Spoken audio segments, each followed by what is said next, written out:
What's going on, folks? Welcome to Ichabod. I am your host, Be Good, and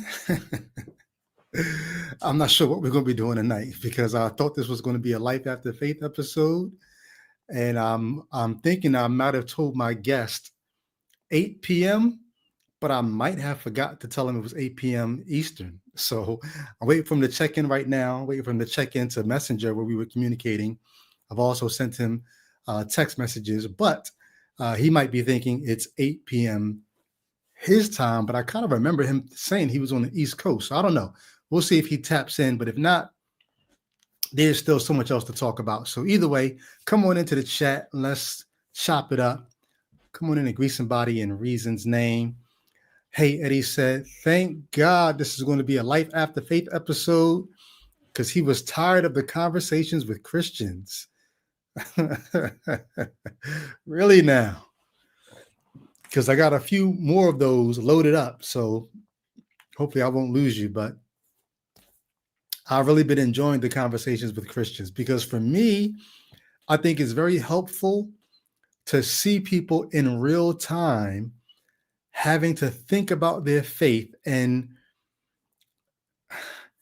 I'm not trying to make much of myself, but for the Christian to think about their faith and have to give an answer, not to somebody who's, I don't want to say gullible, or somebody who just doesn't know the ins and outs. Like you got somebody who's not really a theological person, somebody who's a novice, and oh, here we go. Okay, so the guest just popped in.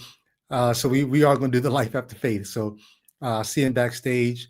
I'll bring him on in a second. But yeah, so to have somebody who's a Christian have to give answers or reasons for their faith to somebody who knows the ins and outs. So you can't just, you know what I mean? You can't bullshit me because I know where it falls apart. So I think those kinds of conversations, to have those publicly, and I'm not here to trounce anybody or embarrass anybody. I just think it makes for a much more honest conversation. In football, you talk about, when the defense does certain things like blitzing the quarterback or showing certain stances, they do that to quote unquote keep the offense and keep the quarterback honest, because they might look like they're about to, do a play action, or they may look like they're about to run a certain play. But if you can actually call their bluff or make them have to actually do it, like they can't lie. They can't get out of the position you're going to have them in. And so I'm just saying that to say, I think Christians having conversations with people like me helps keep them honest, because if they're talking to somebody who's a novice or somebody who doesn't know, they can give them an answer to a question, but knowing in their mind, I don't really hold that answer. I'll just give you that answer because I know you'll hold it for now. But really, I think something else. Or really, I know there's even an answer to the answer I just gave you, but I'm not going to tell you that. There's a counter apologetic argument to the answer I just gave you, but I'm not going to bring that up to you. I remember when I was deconverting, I was teaching apologetics at a Christian college that I graduated from. And I was teaching this apologetics course, and I was giving the students all of these, routes into somebody's psychology of how you can give them the gospel. But as I'm giving these students all these ideas, I'm like, yo, there's ways out of this hold that I'm teaching you to put people in. But I'm not going to tell you the ways out of the hold because I want you to sort of live in the hold. And it just felt very, very dishonest to me. So anyway, all that to say, I know some people may not really be feeling the conversations with Christians, but there are others. Like MJD775 says, I like the conversations with Christians.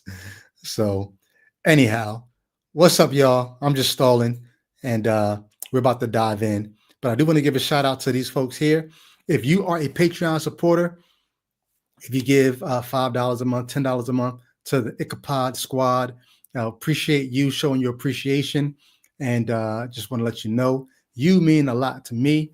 I want to just send the love back to you. I'm going to try to keep this going as long as our current leadership in this country allows us to have a freedom of speech. So, oh no, and my guest just dropped out. He was there and then he just dropped out. Hopefully, he'll be back in a second. Fred B, what's going on? All right, let me get the guests in here before the rapture happens. Y'all know the rapture is supposed to happen tomorrow, right? So please welcome to the stage to Ichabod. Jerron, bro, what's good? What's happening, man? Can y'all hear me okay? Sound good. Sound good. Cool. Cool.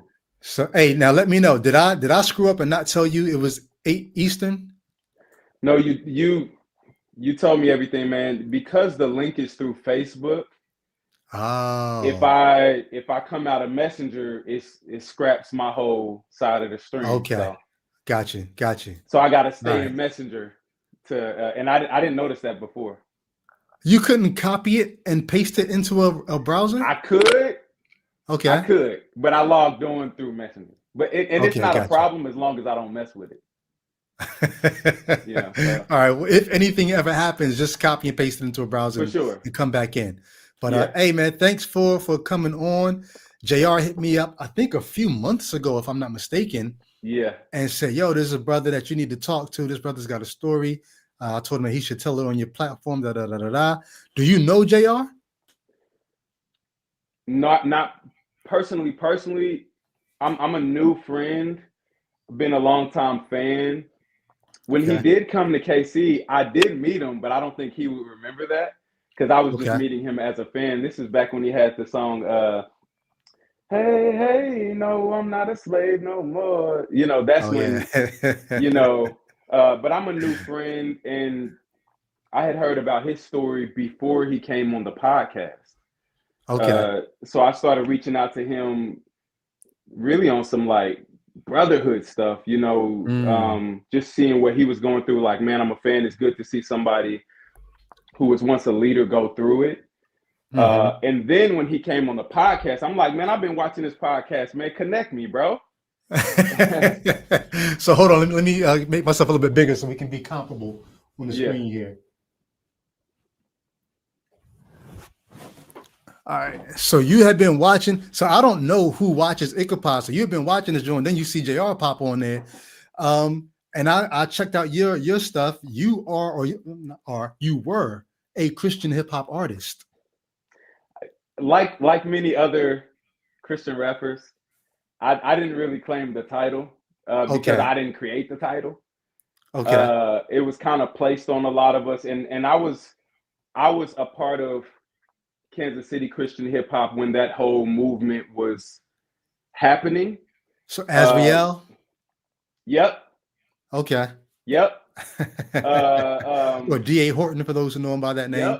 yep, yep. Me and Da was friends before he um, got connected with Reach Org, Okay. and I saw him later in VA because Miguel had a church up here from Reach Records.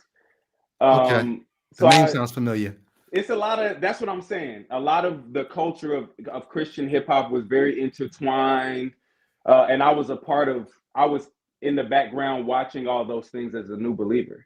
Mm. Mm-hmm. So new believers starting when? When did you come to faith? It was like 2000, mid 2007. So sort of like the height of cross movement is passing the baton to Yes, reach, and then yes, you come right in there. Okay. yes. Wow. I'm right in the middle of the millennial revival. Okay. You know what I'm saying? Raised in I church or like Nah. how did you become a Christian? My mom definitely gave us some exposure to church culture, but to be honest, I kind of felt like church had done a lot of people in my family wrong, but I didn't say nothing about it. Mm, I got exposed to the faith when I was 18, around 17, 18. Was fresh out of gang culture, was very mm, depressed, Was losing homies left and right. So hold on, if you don't mind, Sure. we didn't get a chance to talk backstage. So I don't know what Yeah. questions I can ask or can't ask.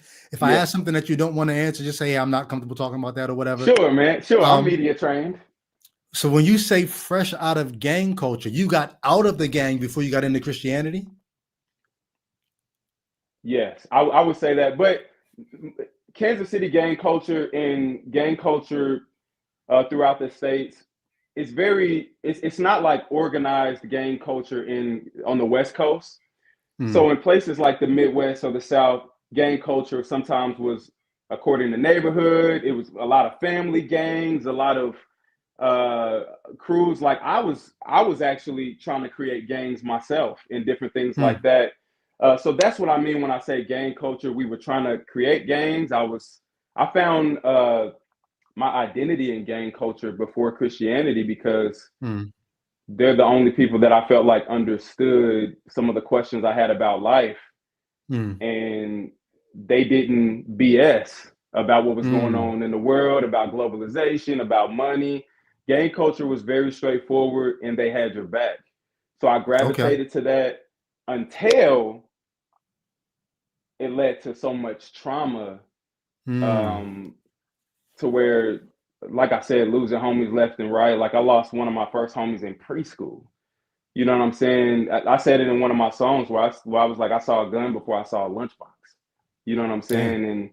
And that type of thing was happening. And at 18, I just got kind of depressed about it. And I was like, man, I feel hopeless. Now that I've seen everything, I'm like, man, I don't know where to go. And I had a pastor in Kansas, Apostle Leo Stanley. I actually came to his church because I was trying to hook up with a young lady. On Black Planet. For those of y'all who remember, I came on Black Planet. Yeah. I meet this young lady. She's in the Tupac, all this type. I'm like, yo, I'll hook up with her. She invites me to church, and I'm like, I mean, I ain't no punk. Yeah, I'll come to church. You know what I'm saying? Apostle Leo Stanley, man, he had this thing where he would like scrap his sermon and say something really important to the congregation, and he scrapped his sermon that day. He looked at us and he said, if anybody in here is looking for a second chance at life, read the New Testament. I challenge you to read the New Testament. I'm in church with Chuck Taylors, all black, a bandana on me. And I just was like, I'm so hopeless. I need that type of hope. And I read home and devoured it. I mean, I came home and devoured it, read it over and over again. Had you ever read the Bible before that moment? I had read the Old Testament. Okay. Because Why would you have done that? Because if you look at a lot of bedtime stories in the dollar store, a lot of Bible bedtime stories, I have no idea what you're talking about. These are very popular. Where you go in the dollar store, you go in Walmart, you go in the kids section, it'll say Bible stories for kids. You get that book, you give it to your kids. Somebody like me was reading it, and it started with the flood. You see what I'm saying? So I'm reading. I'm sorry, I'm very curious. You were reading it to a child, or you were reading it for yourself? I was a child reading it. Oh, it was given to me as a child. Got you. And I'm getting exposed to the Old Testament, but it's looking traumatic to me. I'm afraid of God at this point. I'm like, yo, the flood. I'm like, I don't want to. I'm looking like every time I see a rainbow as a kid, I'm like, dang. You know what I'm saying? Like, I don't want that to happen again. So later on, so that made me so afraid of God, I didn't really want to pursue it. It just was too high of a goal to reach. I was like, man, I can't even rock with them. So Fast forward. I'm curious. Sure. If you don't mind. So you read about this God who's judging the world with floods and that kind of thing. It scares you. You don't want to get with, but do you still go on thinking, but that God still does exist as you're growing up and maturing? Yeah, but it was by fear. Okay. Because there were consequences if you don't believe in that God. I mean, what I'm going to ignore a God that flooded the world? You see what I'm saying? So I'm kind of as a child. So how did you not ignore it though? Like if you didn't give yourself to the God, weren't you still kind of ignoring it by not giving yourself to it? Yeah, but I wasn't like theologically sound as a Gotcha. teenager. You Okay. know what I'm saying? So of course I'm justified, and I'm just like, well, I'm just holding off because I don't understand. Okay. Surely Gotcha. God would want me to understand. I'm listening to Mm-hmm. Tupac, I'm listening to DMX, and Mm. I'm like, these people are coming to God honestly, so I can come to God honestly as well. And even though Okay. I was kind of entrenched in kind of gang culture, I'm still praying. I'm Mm-hmm. still, Okay. you That's see kind of what what I'm I was looking saying? for. So I'm you're on the fence praying. Gotcha. Okay. And is until the it prayer just like started, until it started getting crazy, and then the right? pastor challenged us, and I'm like, dang, I Mm. never read the New Testament. Okay. And Got the you. New That's good Testament backstory. unlocked it for me. I was like, oh my Mm. goodness, I didn't know. I was praying to Jesus, like, I don't want to go to hell. I didn't know. I don't want weeping and gnashing of teeth. And what's crazy is the New Testament I'm reading, right? You already know Mm. it's like KJV or something. I was about to say, I'm like, yeah. oh my goodness, my concupiscence is, I'm drowning in lasciviousness. You know what I'm saying? I'm like, oh my gosh, I don't want weeping and gnashing of teeth. But Right. that's kind of my conversion story. I just started praying to Jesus every night, like, please, Mm. what do I got to Mm. do to be saved? Mm. And eventually, talking to my homies, talking to my mama, they started telling me, like, bro, I think something happened to you. I think you're Wow. saved. I think you're changed. I'm like, what's saved? What does that mean? And Mm. they're like, yeah, you're supposed to get baptized. It's like a whole bunch of, and then I get connected with the Christian hip hop culture. So Uh, let's put the microscope on that. yeah, So you start reading, it starts hitting you. You start praying to Jesus. People start saying, "Yo, I think something's happened to you. You're yeah, becoming one of those Christians or whatever." Do you keep going back to that same church the entire time, or are you just reading your Bible at home and that's yes, it? and yes, and this is really important to my story because this was an apostolic Pentecostal church. At the Mm. time, at the time, there was a war in theology. Mm. There was a Mm-hmm. war, you know, there was I was discipled by the apostolic Pentecostal movement um, in a way that people in more conservative theological circles they just didn't know existed. So whenever Mm. I would hear criticism from the Bot Radio Network, or whenever I would hear criticism from guys in Christian hip hop culture that were more Mm-hmm. conservative, I would be like, wait, but these Mm. people, even though they may not be theologically sound enough for y'all, they showing Mm-hmm. me love, and they Mm-hmm. build me up. So yes, I stayed in the church for several years. I served in the church for several years. Um, I felt Whatever like I happened to was you and the seeing girl? miracles. What's that? What happened with you and the girl? We became friends. Okay. We didn't go second place because I felt bad after that. I said, Mm. man, if only they knew why I'm even here. You know Right. what I'm saying? And that's part of the reason why I was like, man, this must be the hand of God, Mm. because Christian, and I say this till this day.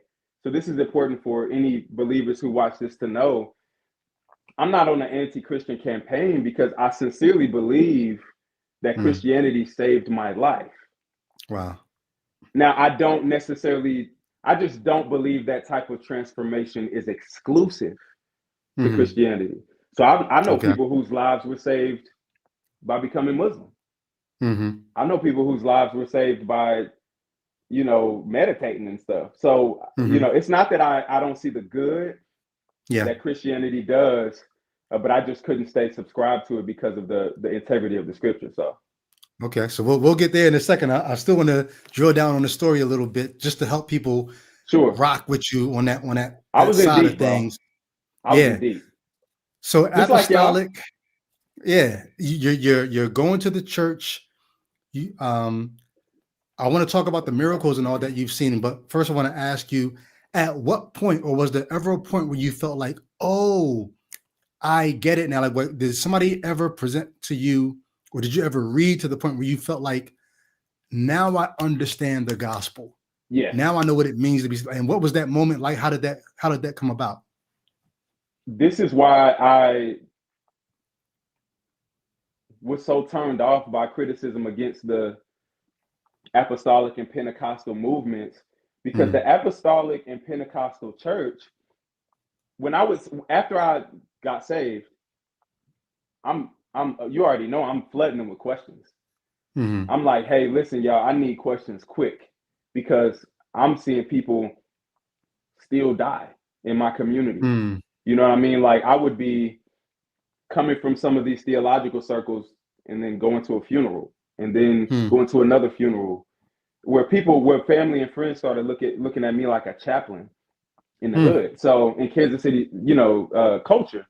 So I'm telling the leaders at these Pentecostal movements, I'm like, hey, I need information. I need to know Mm. what is going on. How is this true? People saying I'm crazy. You know what I'm saying? Mm. So they started giving me commentaries. They started Okay. just read this, read this, Mm. read this. They introduced me. They're like, listen to Bot Radio Network. I'm like, Mm. wait, y'all know Bot Radio Network criticizing y'all, right? But they still was like, this just shows you the sincerity of what they were trying to do. Mm. They were like, listen, we're giving you all the material that you need to be a believer. This is Rick Warren's material. This is John Piper's material. This is John MacArthur's material. This is Mm. so they're just giving me everything to answer all these questions. And Okay. eventually it started clicking. Okay. Now there were some things where I was like, like the Trinity, where I'm like, I guess we just gonna have to ride with that. But All right. yeah, but the gospel was definitely Mm-hmm. clicking. I said, hey, Jesus must be God. I gotta believe Mm-hmm. he says he is who he says he is, and he presented himself as a sacrifice for my sin. I was Mm. elected for this.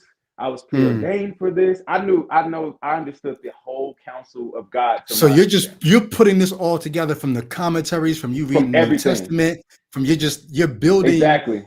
your edifice of your faith, and then you're looking at others saying, "Yeah, I believe that. Yeah, I believe that," and you're doing what everybody who was in the circles that we ran in. That's what we Yep. all did. Yeah. Yep. So they can't It discount was your a cross process. movement. Yeah, It was a movement. It was in Kansas City. It yeah, was everywhere. yeah. You see what I'm Okay. saying?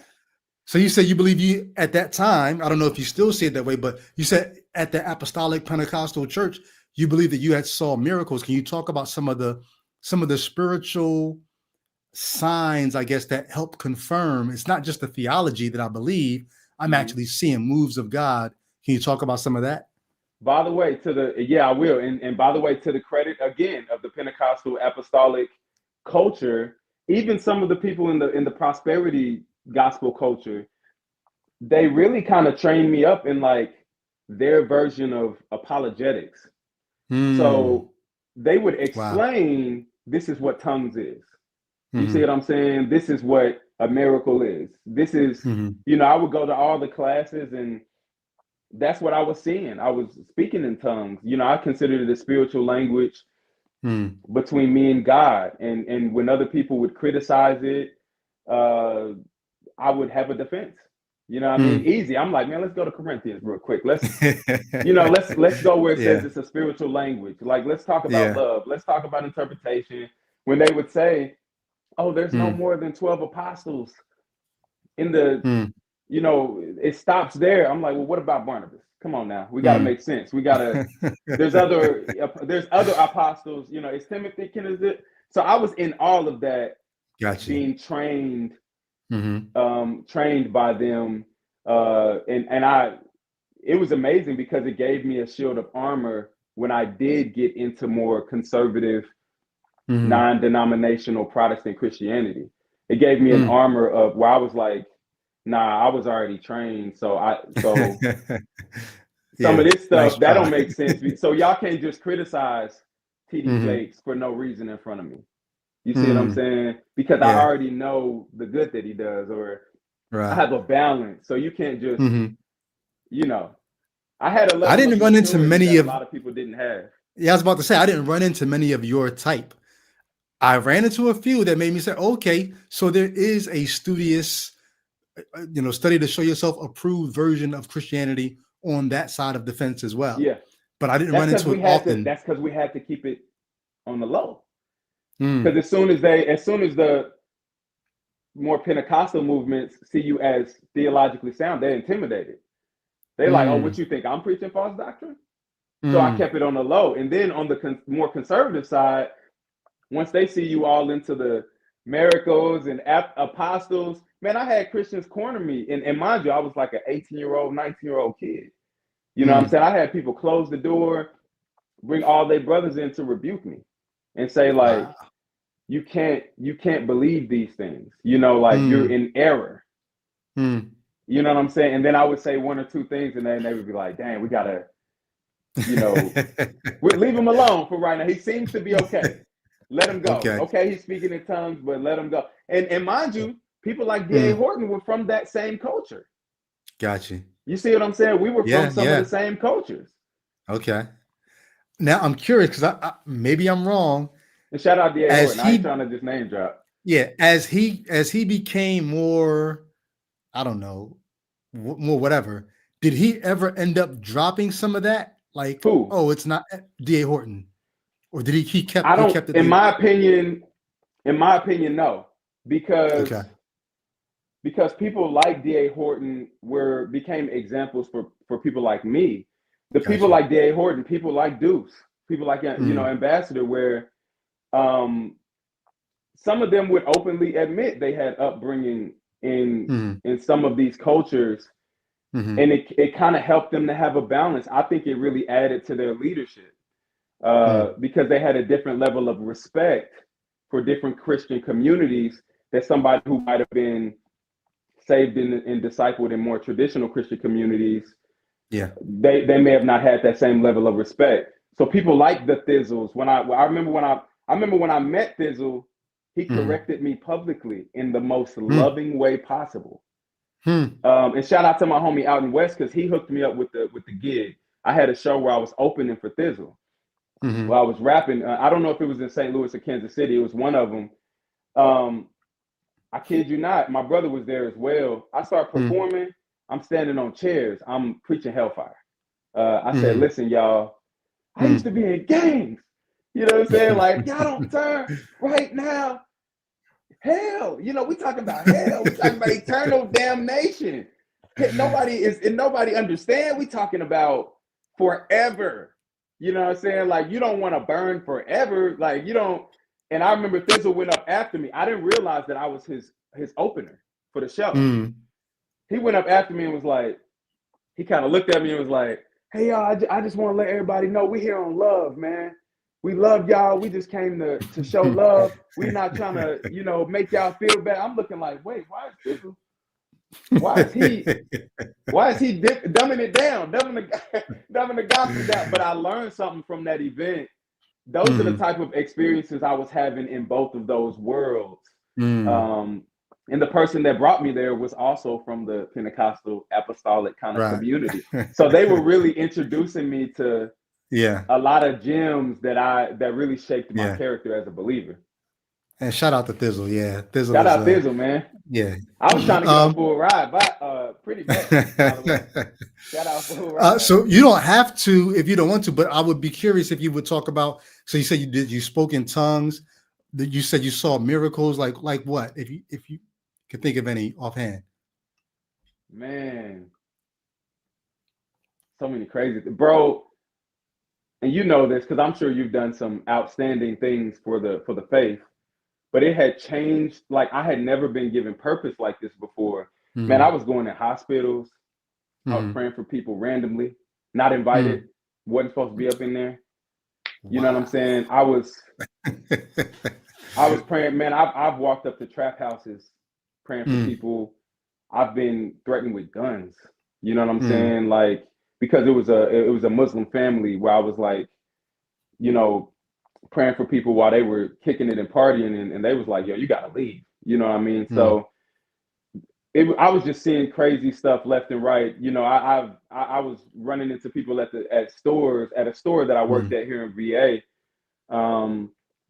where this lady was like putting curses on me. You know what I'm saying? And she would at first, and I don't know if this is a young lady named Ebony. I don't know if she remembers this. She used to work with me at Farm Press, but it was this lady with long dreads. She used to come by, and we had like the 6:30 shift. Man, she used to walk by me and like snarl at me. And I used to be like, why is she looking at me? Like, what do I do? And this is when I'm walking with the Lord, praying continually. This is when I'm full of the Spirit. You know what I'm saying? Okay. eventually she walked up to me and just like do some sign and put a curse, some type of curse situation on me Mm, and walk away. And I'm like, maybe I'm tripping. She used to mm, come in the grocery store every day and do it, like do some curse. And I hollered at Ebony and them at customer service. I said, do y'all see this lady? She's putting like doing something, you know what I mean? And they was like, who? And I'm like, that lady. And they like, oh, that's just, how she is. Eventually I do some type of I rebuke you in the name of Jesus to her. And I thought it was the power of God while she got frightened and kind of like mhm. like dipped. You know what I mean? I thought Yeah, it was the power of yeah. God, but she probably was a little terrified. You know what I'm Mm. saying? Because I hit her with when she was trying to do the sign thing, I was like, I rebuke you in the name. She said, oh my God, you know what I'm saying? And she dipped. And I'm like, dang, is this the power of God or am I tripping? You know what I'm saying? But Mm, she stopped doing it. And I don't know if it's mm, because I used to wear a cross. I don't know what the thing was, and plus, I done seen all types of miracles, man. I got twin baby girls. You know what I'm saying? mm, Like the miracles of life that I've seen, mm, I don't I still think they're miraculous. mm, I just don't necessarily think that um the scripture is always the authority of that matter. You know what I mean? So okay. So yeah, well, then I feel let's like I see miracles all the time. I feel like it's a miracle we alive right now. yeah. One of the things I like to say is I I don't subscribe to the supernatural, but I think maybe nature is just more super than we give it credit for being. I can agree with that. I just would add, Mm, I don't know. You know what I'm yeah. saying? I don't it's like I can't say I don't subscribe to the supernatural because I don't know. Mm, But even admitting you don't know mm, takes you out of the Christian community. You know what I mean? Like mm, even yeah. if you say I don't know if Jesus is God, oh well you don't know the Yeah. decrees of the Christian faith? Yeah. I don't know if You the brother's watching. I just had a conversation with somebody yesterday, a private conversation about he's a Christian, uh-huh. but there's so much that he's unsure about that I'm like, I told him, I said, yo, man, you're not allowed to be unsure about that as a Christian. Like It's you're unfortunate, supposed to man. know these things. Yeah. It's really Um, unfortunate because there's a lot of mm, that's one of the reasons I'm doing this, bro, because mm, I feel a responsibility as a former leader to kind of lift up the rug a little bit and say like, listen, there are some things about Christianity. I tell this to my children, I'm like, you can become Christians if you want to become Christians. I'm not saying you can't because they're mm, surrounded by it because we used to be in ministry. But mm, what I tell them is that there are some things about Christianity that are concerning that you're going to have to mm, wrestle with eventually. And it's mm, how you treat other people. I hope that I'm a model of how mm, they can treat people who don't believe and how they can, mm, because that's some of the concerning things about the faith, where it's like yeah. you're not allowed to maybe doubt. Uh, Hmm. you know, if you do leave the faith, you might receive some kind of social punishment. You know what I'm saying? Like they So we got a lot to talk about don't even because let them in the house. That's what some of the epistle mm, says. Don't even let the former believing person in the house. mm, You know what I'm saying? Like dust them off for some of the your, you know what I mean? titles, So some of the potential titles that you sent me for this episode are things that I want to ask you about. So I want to sure. try to get to that. But last thing I ask you about when you were a believer, you talked about being in ministry. Um, what level of ministry did you ever like? What's the highest level of ministry that you got to? Were you a pastor? Were you ever full time? Were you ordained? I was offered the opportunity to become ordained, but Hmm. I rejected it because of how unorthodox the ministry I did was. So Hmm. for example, I remember I was ministering to people where they might drop a loaded gun in the same room. You know what I'm Hmm. saying? I was ministering to people and there would be cocaine in the room. You know what I'm Hmm. saying? And I was afraid because I didn't know if becoming ordained would obligate me legally.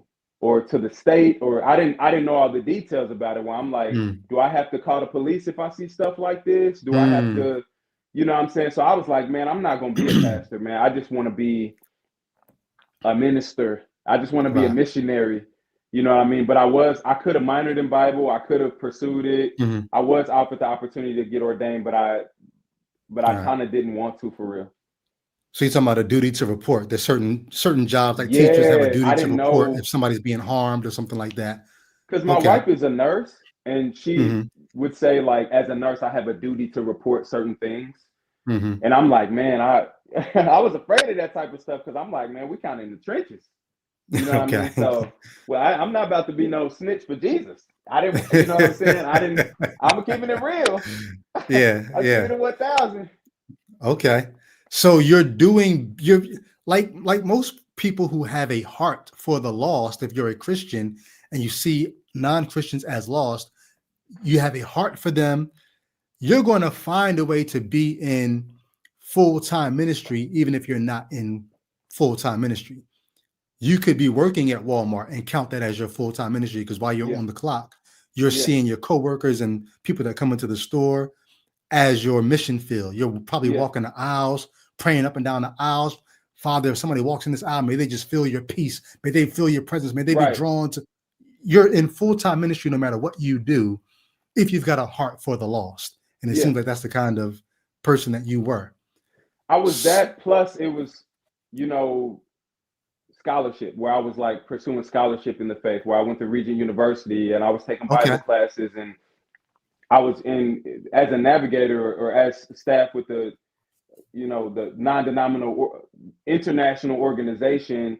Mm, I'm in rooms with, you know, hundreds of pastors and in groups where we're mm, debating some of these questions, and that's because I was put in those situations because people saw my potential.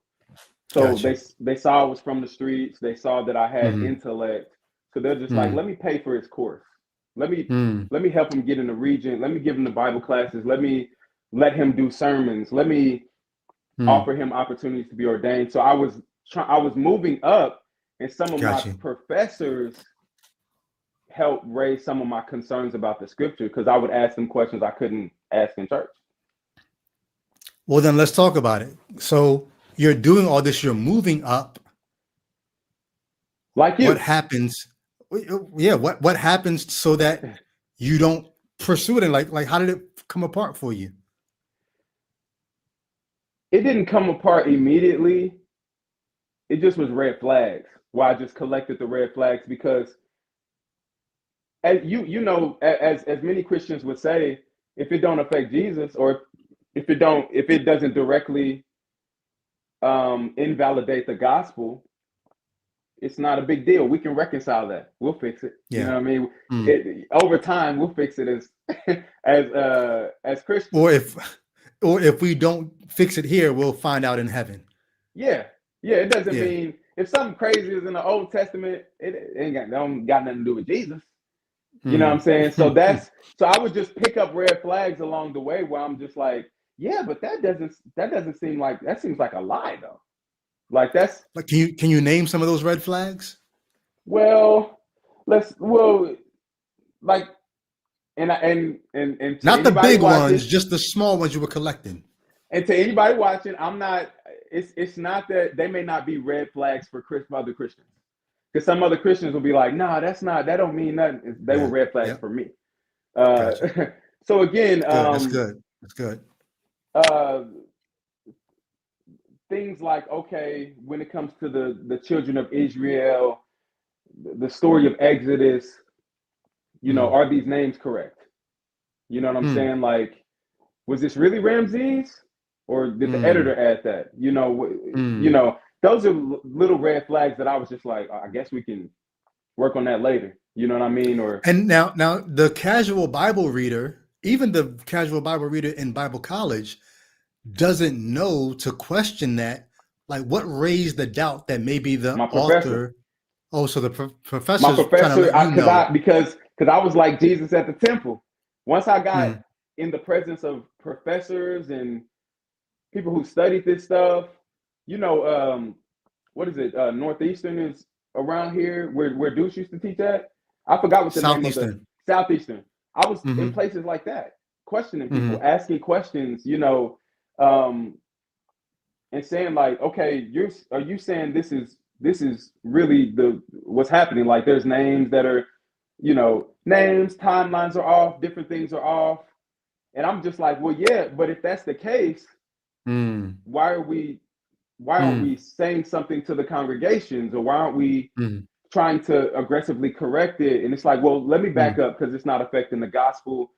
Mm. And I think the Genesis, having mytho history in it, Mm. that concerns me. I remember Lecrae said a line in one of his songs where he said, "If ain't no Eve and ain't no Adam, where them Zannies, let me at them." You know what I'm saying? And he said, "I didn't know if God was real no more." It's kind of Mm. some of the things he struggled with on his journey, Mm. but he eventually went to Egypt and kind of came Mm. back. I just Mm. wasn't coming back. Mm. You know what I'm saying? Because I was like, this is too much for me. Like, if really, Mm. if Adam and Eve are not really Adam and Eve, then why does Mm. Paul refer to Eve? You know what I'm saying? Why Mm. does Jesus refer to Adam and Eve? It just started Mm. raising Mm. different red flags where I'm just like, okay, Mm. these are some things I just can't ignore. And then it just What kind kept of answers were happening. you getting? The kind of answers I was getting was that, number one, we don't know if it's mental history or not. You know what I mean? Like, some people were like, that's just a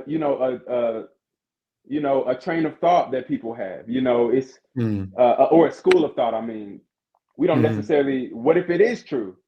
And I'm like, well, I Mm. guess if it is true, then it is true. But what if it's not true? You know what I mean? Mm. Are we talking about there's no tree of knowledge of good and evil? Or Mm. is there really no serpent? Because, mind you, these are the things we teach to my children. You see what I'm saying? Mm. Like, these are the things Wow. that you teach to my family.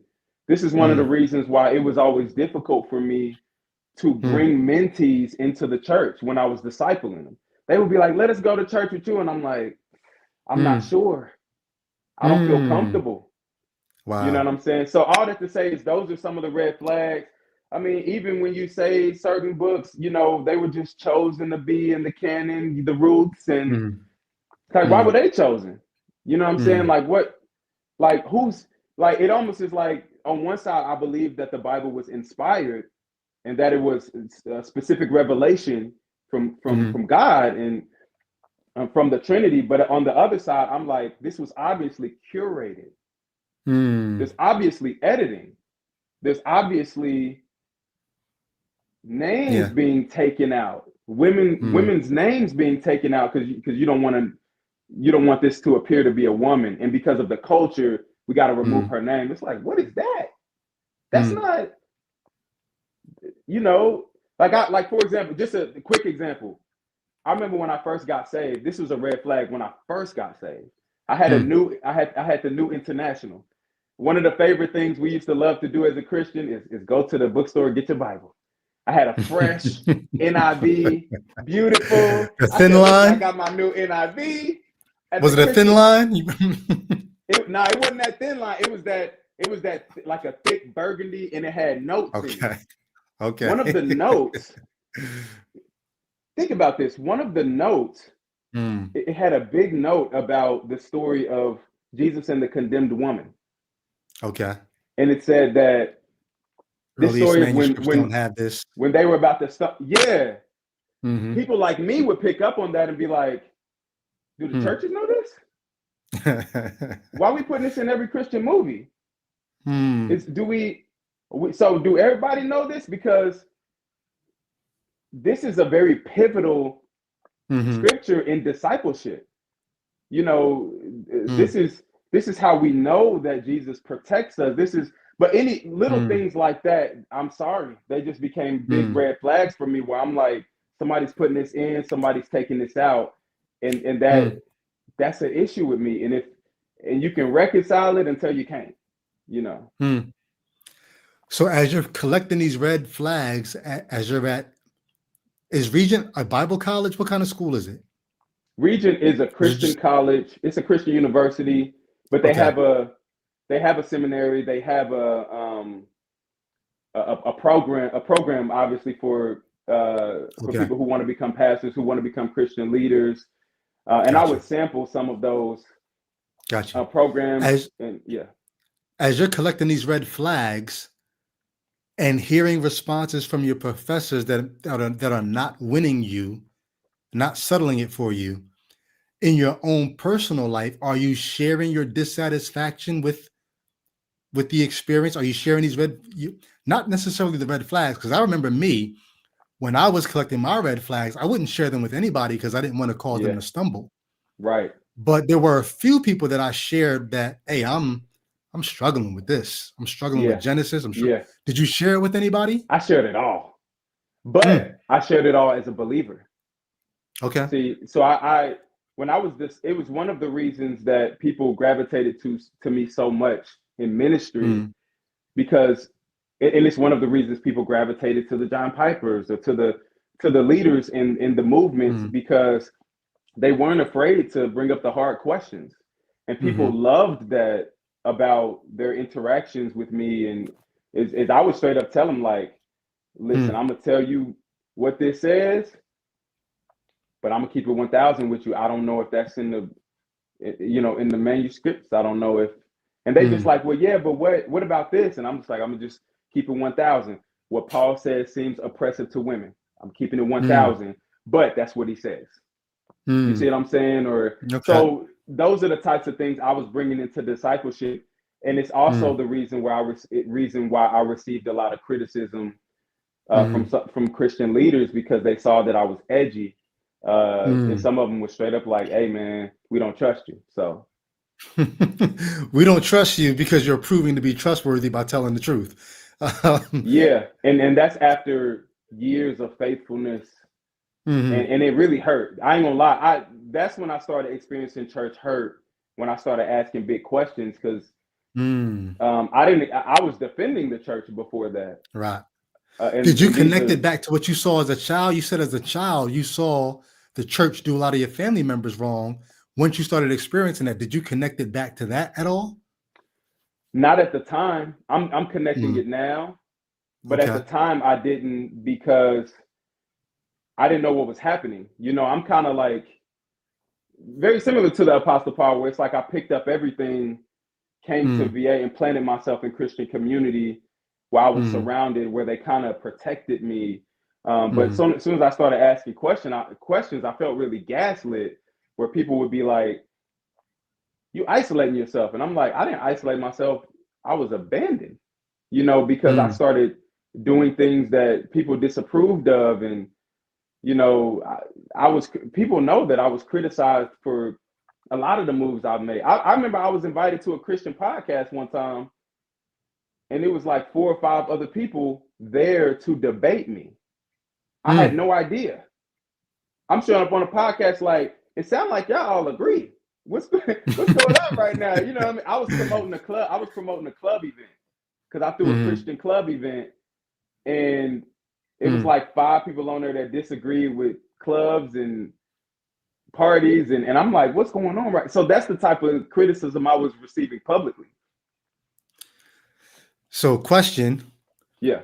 at some point in all this red flag collecting and all that, you deconvert, but there's somebody who's hearing what you just said just now, and they're thinking, "Oh, see, he was church hurt."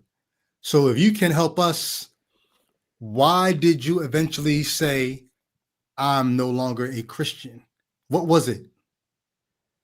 Definitely, it was just the integrity of the scriptures. What a lot of people don't understand is that the scriptures saved me.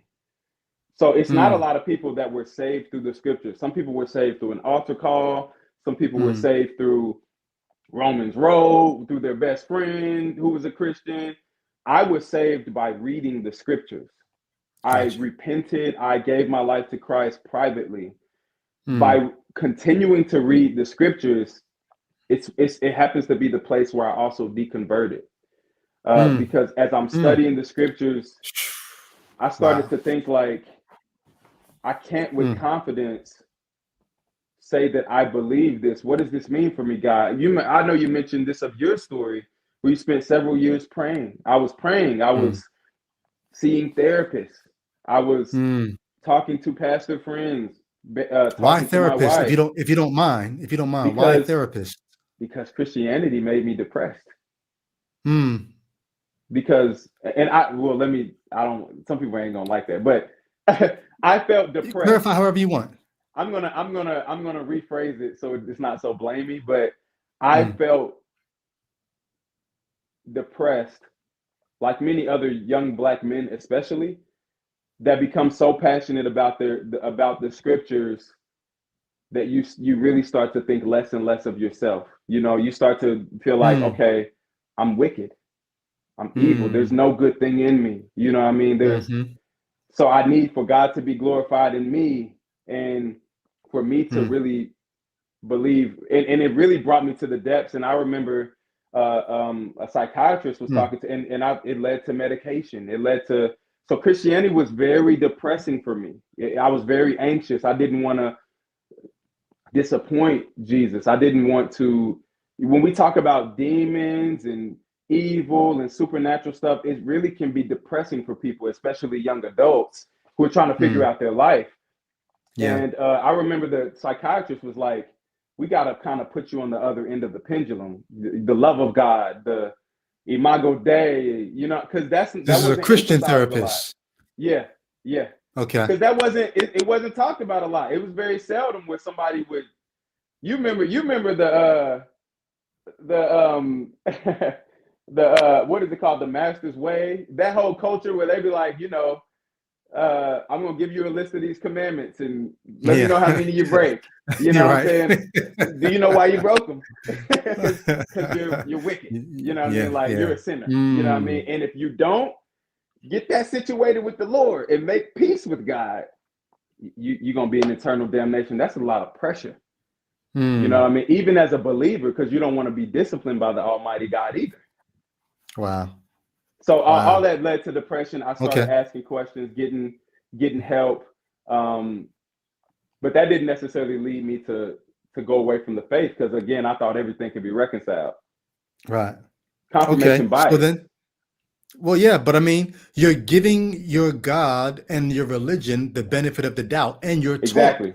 if anything's wrong, it can't be God, it's got to be me, which is more pressure on you, Yeah. more you become more self-deprecating, more I just can't get it right. What am I doing wrong? Yeah. How come I can't rest in the work of Christ like I need? How come? And it's always you. Yeah. Um, so okay, so at what point then, or do you remember the moment, the situation that made you say, I'm done? It was just, I think it was after like a long period of just studying Genesis. I think after the mytho history thing, just being exposed to that through different Hmm. teachings, I was following theological news. And it was just one of the teachings that was surfacing in theological news a lot, where Hmm. it was books coming out and I'm reading the books, and I'm listening to this and I'm just like, man, Christians are reconciling something that's really difficult for me. Does that make me not a Christian? Because it's starting to Hmm. make me question Jesus, and Hmm. it's starting to make me wonder if Jesus is cultural, if Hmm. you Wow. know, if if Wow. uh if Western culture took something that was cultural, just like they took other things that were cultural and they made it popping, and they Hmm. spread it to me, and they converted me. You know what I'm saying? Like, I started to, Hmm. now I don't want to make it seem like the Black Lives Matter movement made me question my faith. That's not really what it was for me. That was something I was also trying to reconcile, even though I was Hmm. being invited to places where they were praying for the police and not the people who Hmm. were being Hmm. murdered by police. I didn't Hmm. say anything. You know what I'm saying? I Hmm. just accepted it. But yeah, some of those red Hmm. flags in the New Testament started making me really have an honest. And I remember I wrote it down one day. I just was writing reasons why Hmm. I'm why I think I can't with confidence say that I Hmm. really sincerely am convinced that the scripture is authoritative. And if I am convinced that the New Testament or the scripture is not authoritative, I'm doubting Jesus. You know what I'm saying? Hmm. And I started to doubt Jesus. And I talked to some close friends about it. But to be honest with you, because some people have never known me to be like not Christian, Mm-hmm. they became afraid because they're just Mm. like, so is Jerron about to become an evil person? Who is Jerron? Mm. Who is Jerron apart from ministry, apart from the faith? Whereas Mm. my family and friends who grew up with me, they're like, no, he's actually a decent person. Like he actually does Mm. love people. He has good Mm. qualities. That's one of the deep tenets of the faith Mm. that is very concerning. Where it's like, do Christians even believe that an Yeah. unbeliever or a questioner or someone who doesn't subscribe to the faith can be even a good person? So people Mm. started becoming concerned that, you know, what type of person is this? How is he treating his wife? How is he treating Mm. his kids? You know, can he be a good father? Can we need to Mm. protect, you know, the kids from him? I ain't gonna get, Wow. it was crazy. Wow. Like because Wait. I mean. it's very deep and people need to Mm. know that Mm-hmm. behind closed doors, these are some of the doctrines that are in the Christian faith. They Mm. do they believe you can even be a loving person? You Wow. know, they treat me like I was possessed or something. So Mm. I don't know, man. You don't have to go any deeper than you want to, but I'm curious. Yeah, Did you adding up those reasons and saying I don't think I can believe this anymore?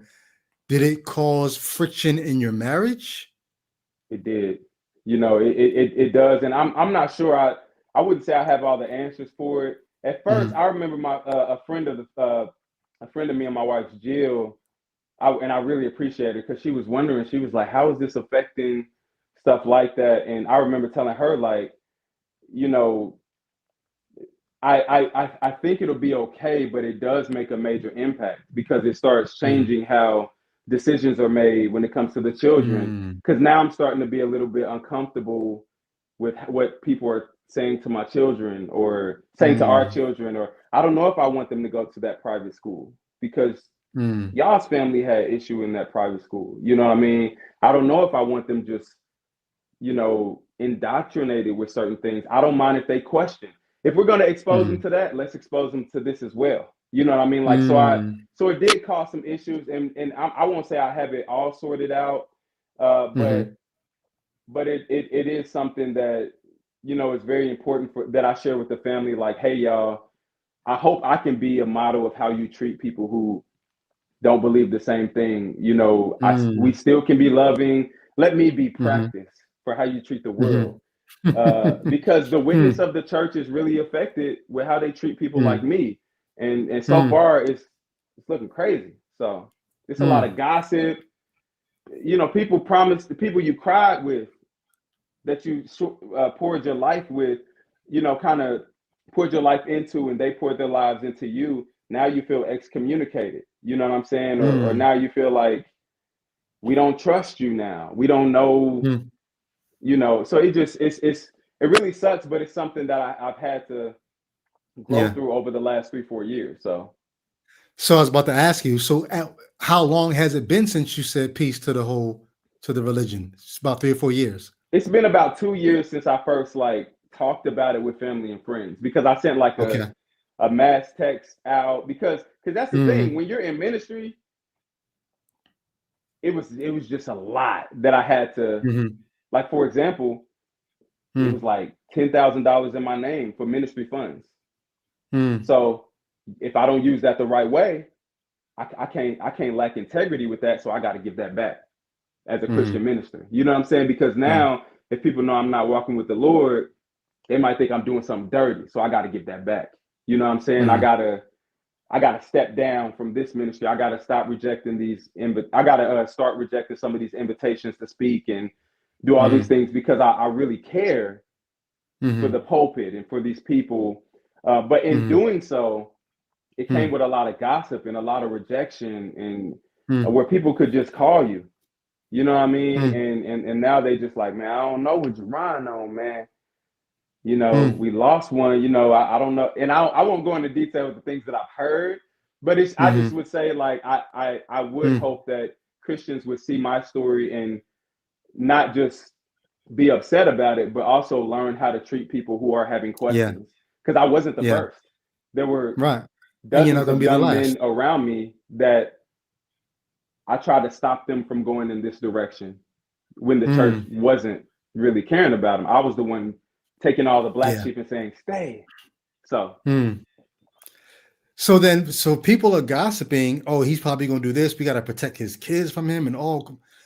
I If you don't, don't mind, I wish I didn't say that, but it's all good. if you don't mind, can you, maybe this might be helpful for some people. So then what did change? Did you start cursing? Did you start like, Nah, what well, changed when you became an unbeliever? it wasn't much. And that's, I think that's the thing that hurts me about the gossip, because I think if Mm, people knew how sensitive and how tender people are who are questioning their faith, they mm-hmm, would be more compassionate, they would be more involved, they would be more mm, loving, because some of us are so afraid because of the what we're in, you know, we're afraid to make bad decisions. You know what I mean? mm, So I'm not promiscuous person. I'm not, you know, I didn't just like turn on an ungodly switch. And this is the thing. Some people do leave faith because of sin. mm-hmm, I was not one of those people though. So some people might mm, be like, oh, he left faith because mm, of a sin. So it's because people jump to that conclusion, they might assume like, he needs church discipline. He needs to be corrected back into repentance. He's backslidden. mm, You know what I'm mm, saying? Like we need to gently restore him. So let's keep feeding him nuggets here and there. And I'm sitting here struggling, and I'm like, man, I need real love. You know what I mean? mm, I need presence. I need conversation. I got questions. You know what I'm saying? But not a lot changed, man. I think most of what changed is my perspective. I still listen to Christian music. I still, mm. my children still listen to Christian. We was just listening to Send Me, I'll go. Because that's the thing. It's like, I do Mm, think it's healthy for people to be exposed to Christian mhm, faith. It's a major religion. It's the mm, major of the majorist in the whole world. You know what I mean? There's a mm, reason the Bible is like the number one bookseller, and you know what I'm saying? And uh that matters. I think people should be exposed to it, but I also don't think that mm. people who doubt should be mistreated or be Yeah. disrespected or to be looked at less human because Mm. they don't believe and they don't agree. So Wow. So last couple questions I have for you is, so you leave the religion. What do you do with thoughts of the afterlife, God in general? mhm. What do you do with those kind of thoughts now? Pretty much like honesty, self-acceptance, mindfulness. Because this is the thing, like I sometimes I'll come before my food and I'll be like, hold on, let me say and I'll be like, wait a minute, you know, like I still, you know what I'm saying? Like I'm still human. I still have a lot of Christian habits. You know what I'm saying? Like Mm, I got Christian books in here right now. I got the Tim Kellers.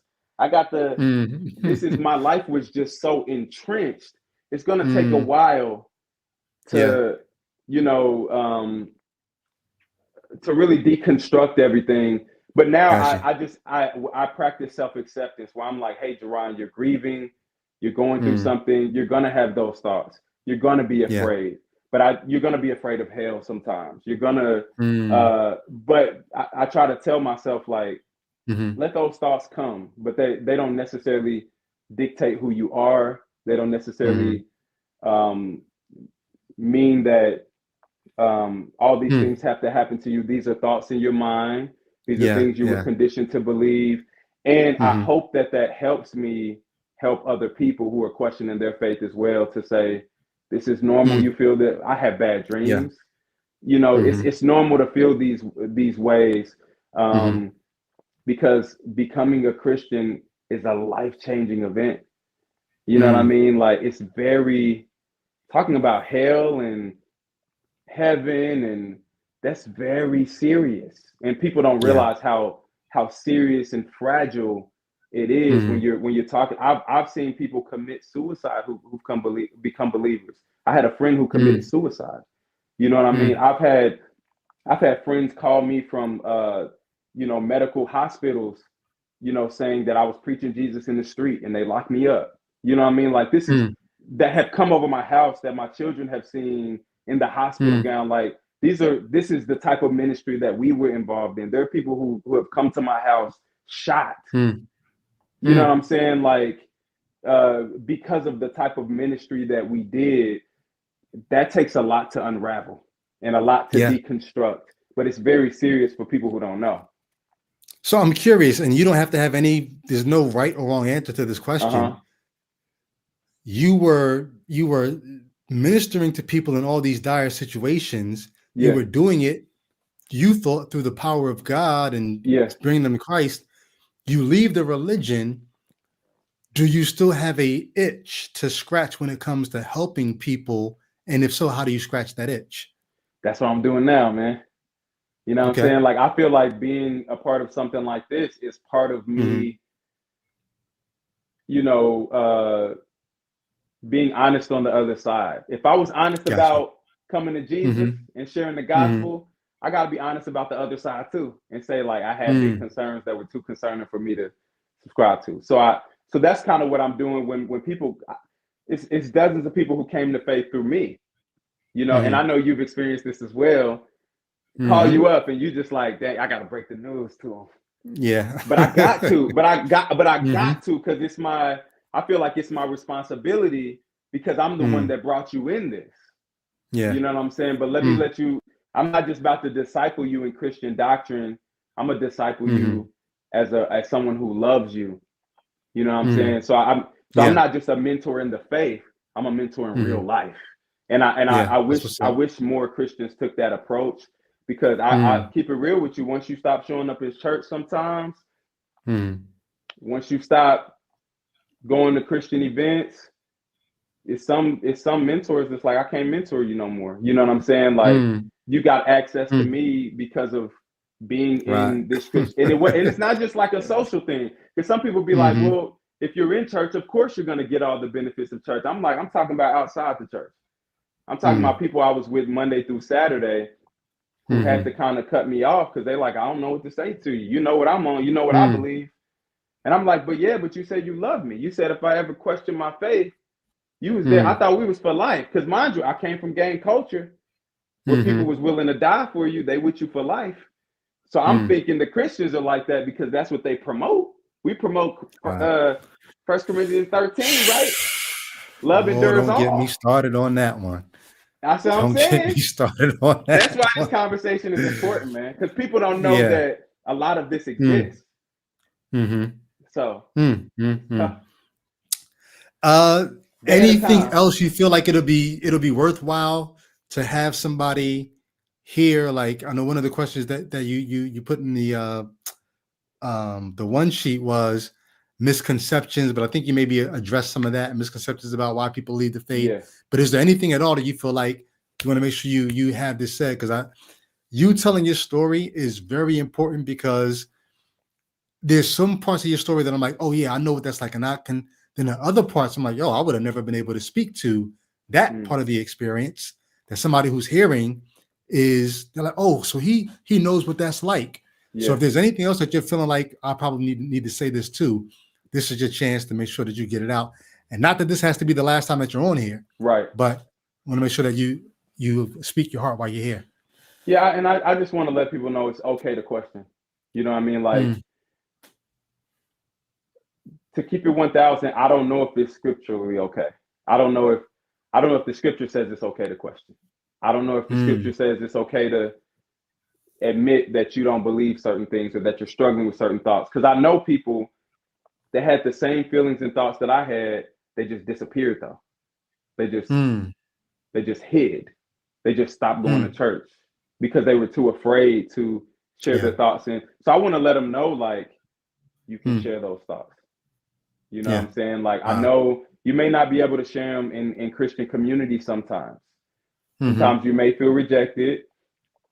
You may feel hurt. Even, and mind you, even if you come back to the faith later, it's Mm, okay to sometimes take a break from some things, because if you don't take a break from it, it can lead to mm, depression.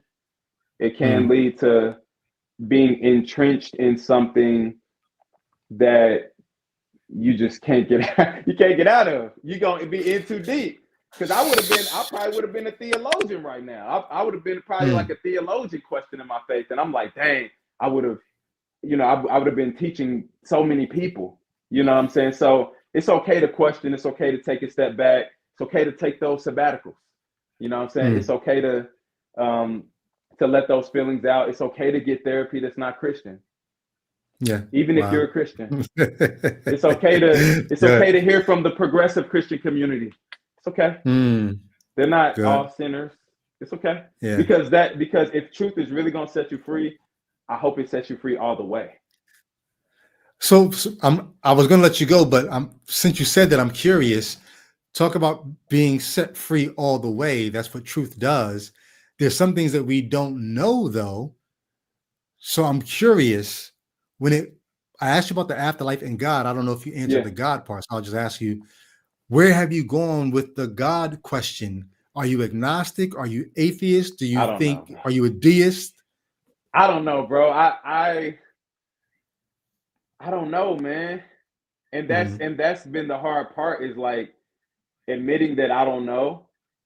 Mm-hmm. Because the moment you say you don't know, you step out of the Christian category. You know what I'm saying? But I'm one of those I don't knowers, man. But I did become convinced that it didn't seem like it was the Christian God. You know what I'm Gotcha. saying? It didn't seem Gotcha. like it was Jesus.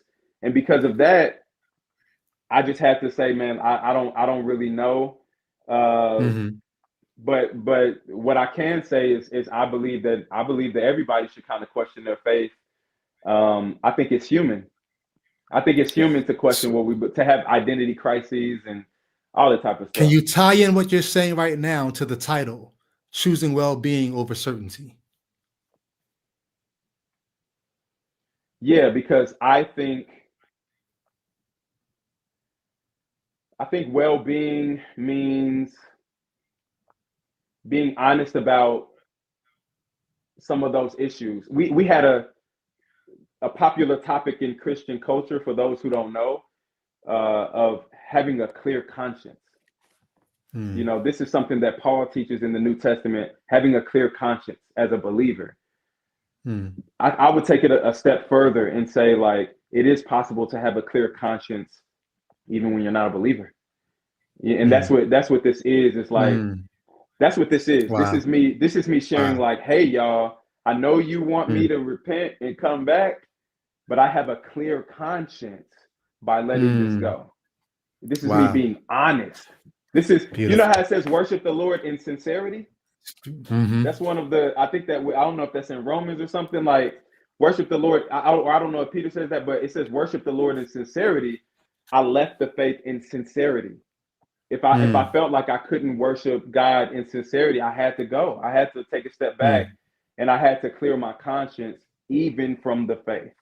And I think well-being sometimes means clearing your conscience, because like I said, it can lead to depression, it can lead to self-hatred.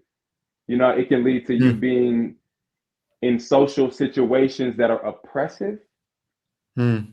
It can lead Yeah. to you putting your family in situations that are oppressive. Mm. It can lead to you saying something disrespectful to your gay homies. Mm. It can lead to you, you know what I'm saying? It can lead to you Yeah. leaving your family for Christian faith. So yes, well-being Mm. means having a clear conscience, taking a step back, and sometimes everybody got to do that. Nice. Hey, bro, thank you for coming on and sharing your story. I just got to say in the chat, y'all been going back talking about Christian groups and Out of Eden and all this. I bet you know Love none of Out of y'all Eden, know about man. it.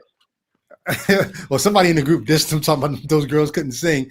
I bet none of y'all Man, know don't hate about a on Out group of from Eden, man. back in Out of the Eden is dope, man. things back in the More than you 90s, know. a group called Adoration and Praise. So if y'all know anything about that group, we're gonna get on here one day. I was thinking, you know how back in the day you used to have like CD burning parties where everybody would come with Yep. their music and share it.